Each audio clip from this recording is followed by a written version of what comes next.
Morning, everybody. Good morning. We're currently in Chester. Yes, welcome to Chester. We're going to head over to Chester Castle today. We'll give you a little bit of history on the castle. Built by William the Conqueror, that's what I can remember. I can't remember what year yet. We're in the little Rudy car park. It's a brilliant car park. It's full of campers and motorhomes. You can stay overnight here and it's quite cheap if you ever fancy a night out in Chester. Just pull up your motorhome that we haven't got yet, and I'm not jealous at all. Tell your face great. Right. So the last couple of videos, vlogs, whatever she is, were filmed using the mobile phone, so apologies for the quality of the video itself and the sound. They were very new, but we enjoyed ourselves in Windermere and Conway. There was one that we did when we went to Haworth, but I was holding the phone the wrong way. So the aspect ratio was it was in portrait mode, which is a shame. So we're going to end up going back to Haworth because it was such a lovely walk down to the Bronte Falls. So stay tuned for that video when we finally get back there. So we'll put the camera up and we'll see you when we're there.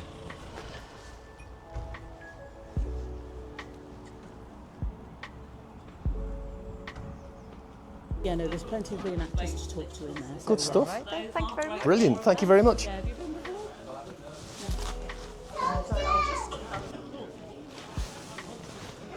So we're at Chester Castle.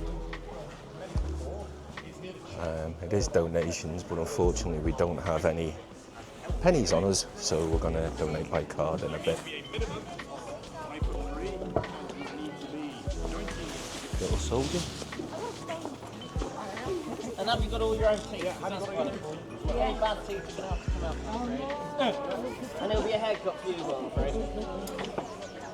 And we'll be testing your eyes, so make sure that your eyes are all working, all good.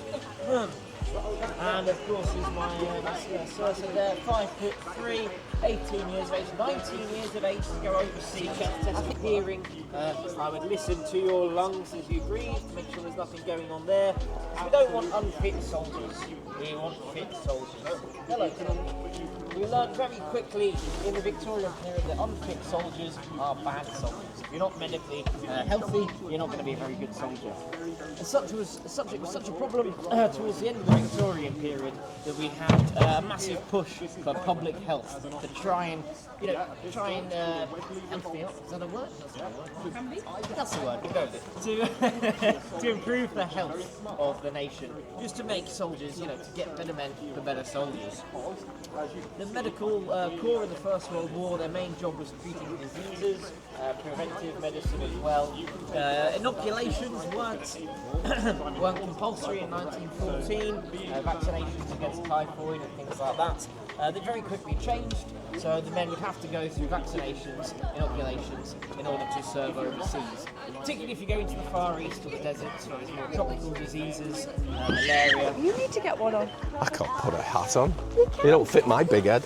Come here, let's give it. For a couple of nights, but my hat don't fit. Mine's too big. Theirs is too big, mine's too small. We did swap, but I do have a massive head and you've got a little bit of a pea head, haven't you? So, these are going to come off. Messing up my hair. Oh, that's good. Right. They're cool, they are, aren't they? Trench club, innit? Yeah.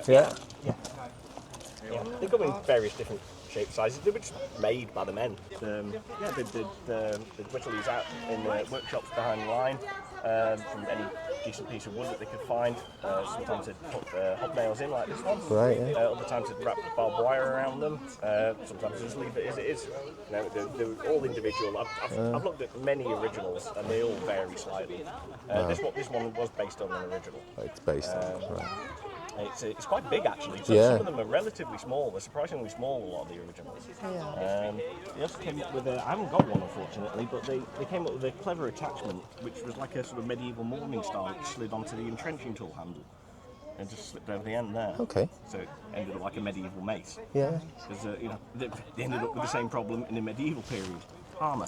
Yeah. So you had to get through the armour. Yeah. Yeah. Is that a bayonet or That's is the it? bayonet, yes. That's my rifle. That looks This one- heavy. this is a real one, yes. It's a short magazine Lee Enfield rifle, 303 caliber, same as a machine gun. Reload. The Germans were, I believe, were one of the first armies to come up with charger clips like this, which was a huge advantage over us in the Boer War. Our earlier version of this rifle wasn't charger loading. Like the French rifle, you had to load each individual round until the magazine was full.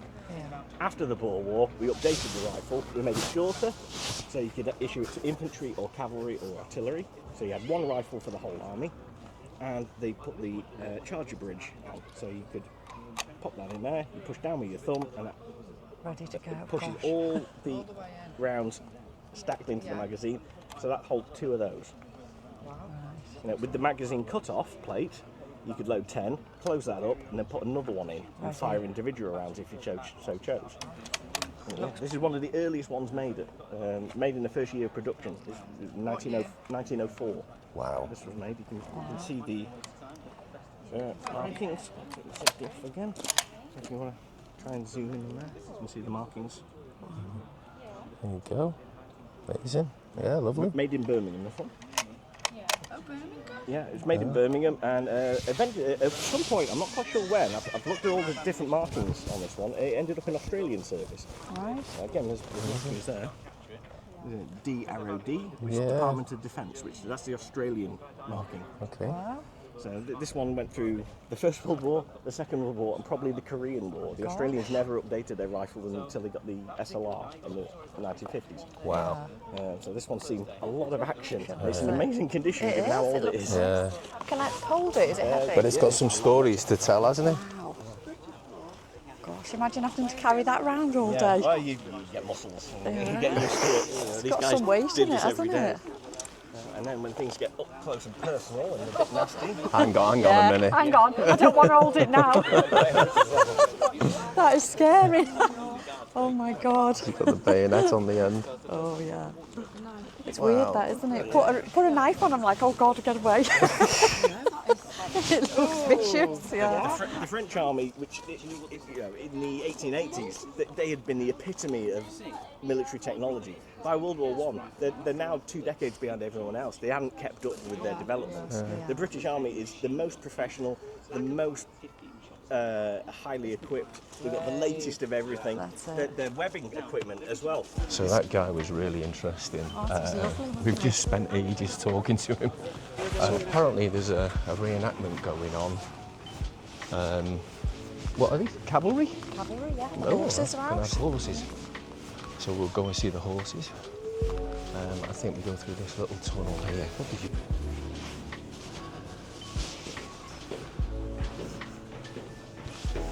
Oh, we're in the castle now. Echo.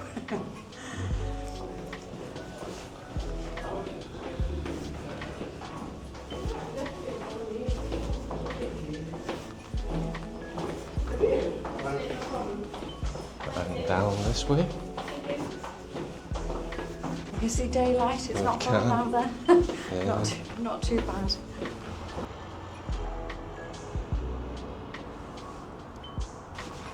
It's turning out to be a nice day. It was overcast this morning. Oh. Speed ramp. There's a speed ramp there. We just Slowed us down then. got caught on the speed ramp. Oh, and here we go.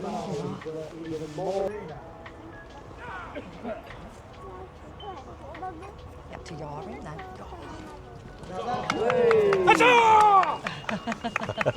Huzzah! You look, aren't you? You get hyped.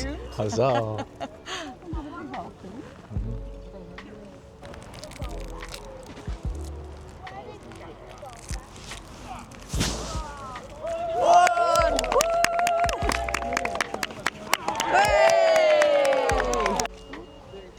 Got you.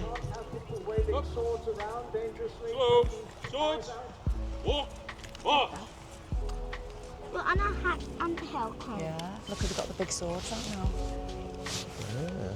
Wow.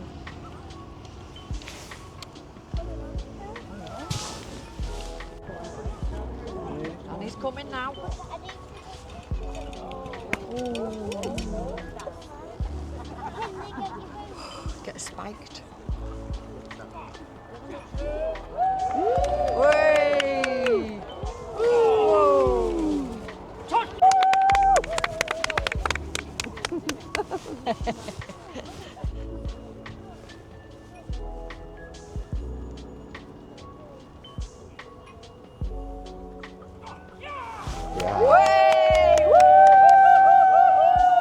Whoa! It ducked! He ducked again. He's coming again.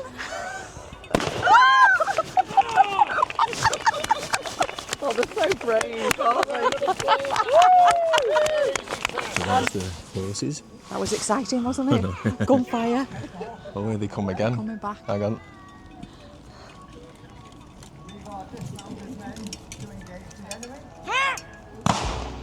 Oh, and he's just shot another bloody bullet. Oh, he's off again. So a little bit of trivia about Linda. You used to have a horse as well, didn't you? Yeah, Did you do show jumping? I did. Did a show jumping. What was the horse's name? Jody. And he actually looks like the other one, the one with the star. He had a star in his face. Oh, In his head. Horse called Jody. Yeah, he used to love galloping around. Is he your friend? Are we ready? Yeah.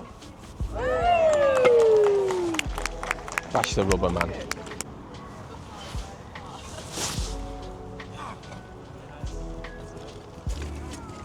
Whoa. Oh, Yeah. Is he going to Hercules. get it? Come on! Yay!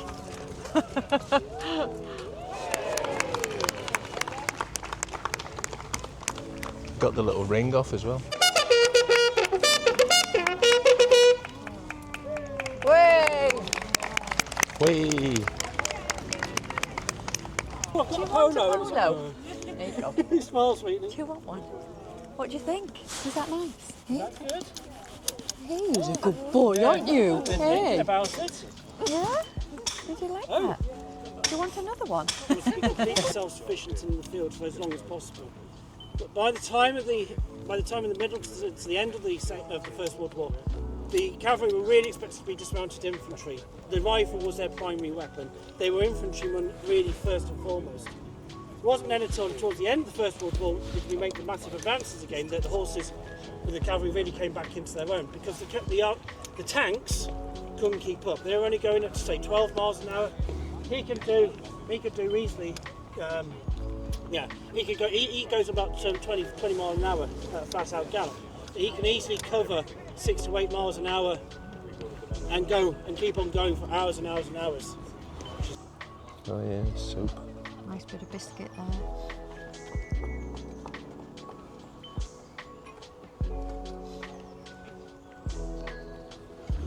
All that food and soap there, And all that you had to carry yourself. and a grenade and a pack of Just in bullets. case. Yeah, Be prepared. that's it. Come on, flower. That was good. Right. We're going to go and walk round to the tower now and the castle, and maybe grab a coffee on the way. Sounds good to me. Coffee and cake. Oh, up the steps.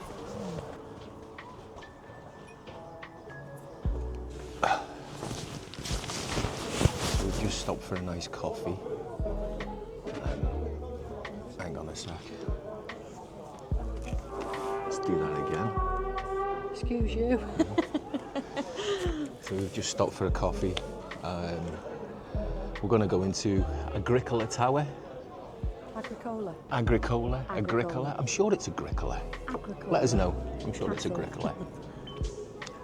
It's the only part of the castle that's still standing. The rest of it burned down. Unfortunately.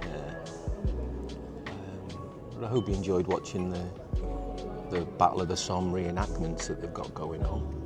It's so good. It's quite interesting. The horses are brilliant. Yeah, we'll go and see some more of that in a sec. The family's out and about. So bedlam has ensued. It's a fun day out. Yeah, it's lovely. Didn't think we'd be doing this on a Saturday, but you know, a little day out in Chester. Here we go. So the sun's come out as well, which is nice, and I've got a fleece on. Beautiful. Lovely. So, shades on. Yeah, it's really nice. So we'll take you in a minute, and I'll give you a bit of history, or maybe Linda will, because her voice is better than mine. No, it isn't. Yeah, you put your phone voice on. Don't know what happened. Yeah, you put your phone voice on remember those old chat lines that they used to have in the 90s, like come on, sing 0898 9999 chat back. Yeah, you should be on one of them. Don't ask me. I still remember the bloody tune. Yeah, why do you? It was constantly on, wasn't it? I used to watch The Hitman and Her, and it was like every advert they'd have that on. Used to go to the pub or the nightclub and rush back to see The Hitman and Her with a doner kebab. Those were the days. Nobody goes to nightclubs anymore. No. Day clubs now. Yeah, day clubs. And we're at the age now where it's like 3 o'clock in the morning stuff can definitely be done at 3 o'clock in the afternoon. Yeah, so we give that nightclub thing, well too old for it now. So yeah, we will put the camera up and we'll see you in a little while.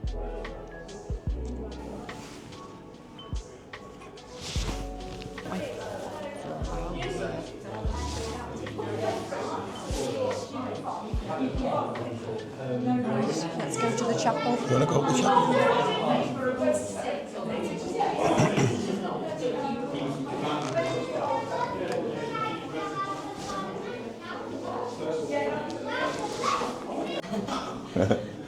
It's a lot of steps, that, There isn't is it? a lot of stairs.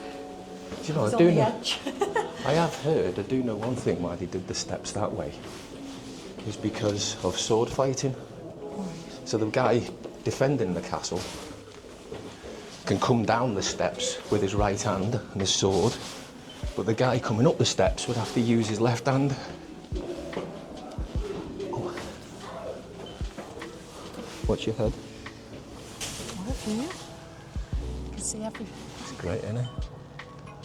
So this is why they built the castle on the hill. All the whales and everything. A good view with the river as well. Oh, bloody hell, yeah. Imagine it back in the day. Yeah. One of these buildings here. Just Nice green. view of the river there. And they call it the big wheel, the Chester Eye. I didn't know we had a Chester Eye. I don't know. On the bridge.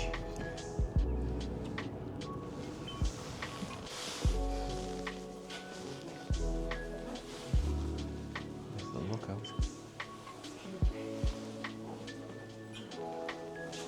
See right down to the river from here. Yeah.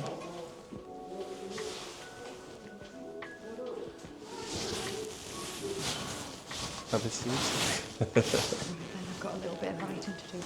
A bit of homework Just get on. me quill ready. It's private, you can't read Oh, it. right, okay.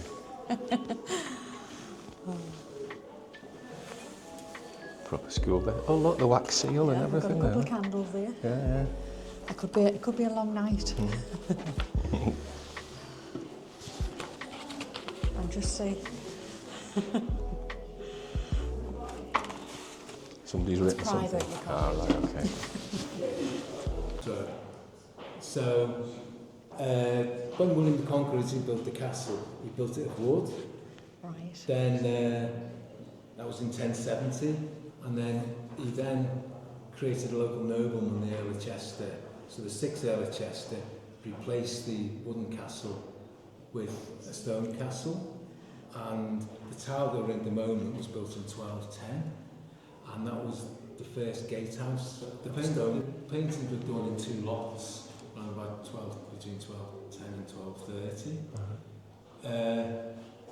So there's what's called true frescoes, which means they plastered the walls, and while the plaster was still wet, they painted on it, and then the paint, dries, and the plaster dries, and the paint dries, and it becomes, really solid. The only problem is every pillar and the ceiling was decorated with different scenes from the life of Mary. This particular one was called The Legend of Theophilus. So as I say, the plaster was knocked off, but there are bits that you can still see. So that's it's a horse. You've got the horse's head here, and then follow it down. You've got the horse's neck, and then down here you've got the rider's leg. If you look at the front wall over here, you can see a head here. Yep. Now, this is a worn cap on top, a worn hat, which represents St. Matthew. Yeah. Down here you've got like a horse's head and a leg there. So this is Mary and Queen Elizabeth, yeah. And we've got some decorations here. Yeah. And then here she's holding a manuscript. This depicts her teaching Mary how to read.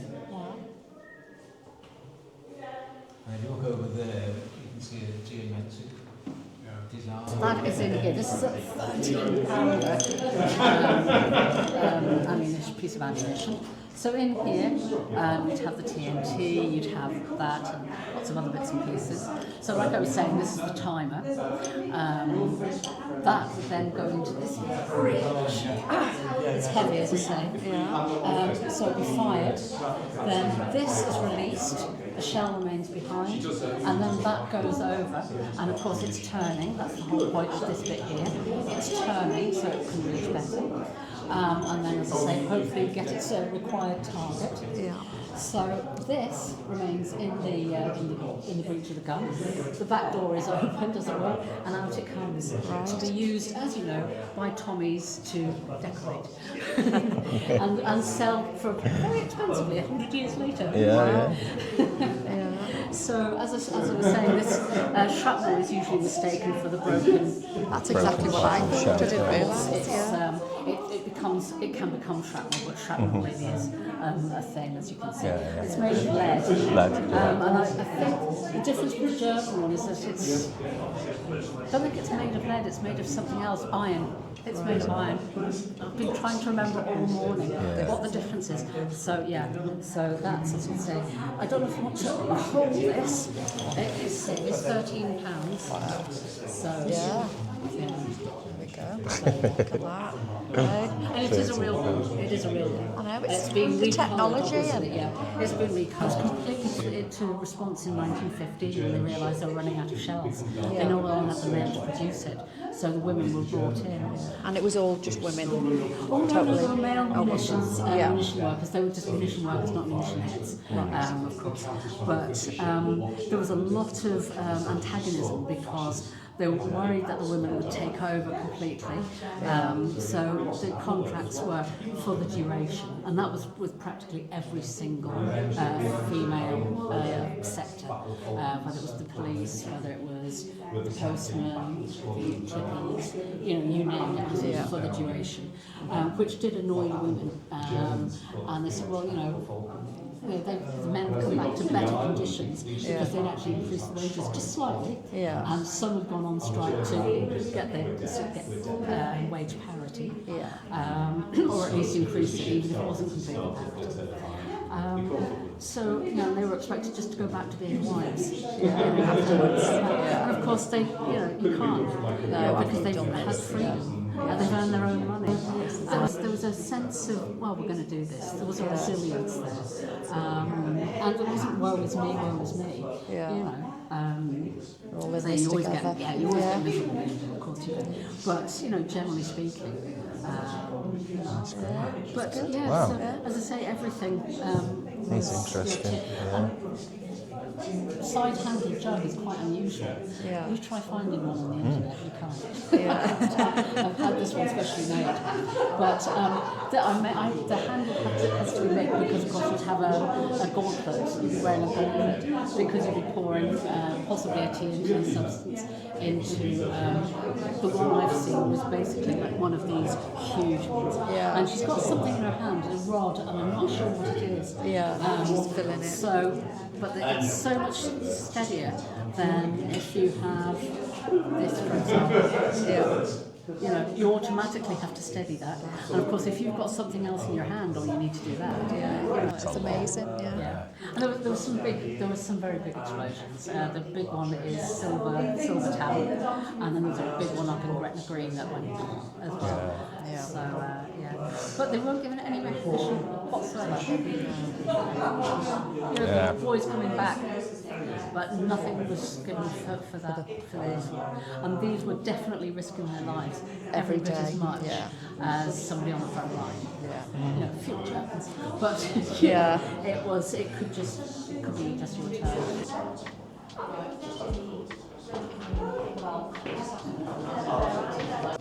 Oh, that was so interesting. It was up in the tower. I know. St Mary's as well. I know. The thing about those the shells and the shrapnel is terrible. They always think of weird and wonderful ways of killing each other. And the weight of them and the size. It was God, like, that 13-pound shell looked heavy. imagine some of them were my height. I know. How the hell did they lift them? Women lifting them. Women sorting them I out. tell you what, it was good though. It was really nice. We're going to head back down there, I think. Yeah. Back down that way. Looks like they've got some drills going on. So the last time we passed, they were all eating the lunch. So we'll go and have a look down there. Now they're finished now, they've got to do a bit of work. All right, I think a lot of the history was given on by that guy as well, and if we didn't hear it, I'll probably see if I can get a voiceover done or something. See how that goes. See you in a bit. I'm adopted. I've just been told I'm adopted. Yeah. Adopted into the family.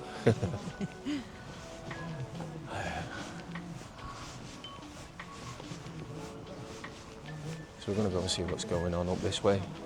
The closer inspection you'll see.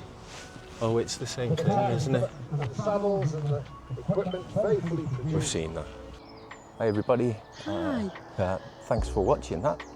I really enjoyed visiting the Agricola Tower. Is it Agricola or Agricola? Agricola. Agricola. The learning about the weapons was great. I think that, you know, I'm really happy I didn't lose an eye, especially when you held that. When you held that bayonet, that was. That's it, weapon of destruction. Yeah, it was actually pointed in my direction at one stage. What you talking about? Oh yeah, mounted cavalry display. Amazing. Yeah. Hercules. Yeah, that was what was good. the other one? I can't remember. Rocket, wasn't it? Rocket and Hercules, amazing. Really good horses. Sorry, I was going to say the learning about the roles, you know, the important roles that women played in the Great War. That was really interesting. And the guy talking about the chapel as well, wasn't he? He was good. He was amazing. Yeah. All the tales, ghosts and all sorts. Yeah, oh yeah, he was telling us about ghosts, and you know, there could be ghosts in the building, but there's ghost bloody everywhere lately, isn't there? Apparently. Yeah. As always, you know, if you've made it this far, you're amazing. Thank you for watching. Like, share, subscribe. There's also a notification button if you want to get notified of of any videos that we put up. We've had a great day. It's been amazing. Just thank you very much. You know, love you all. Yeah. Thank you. Bye bye. Bye bye.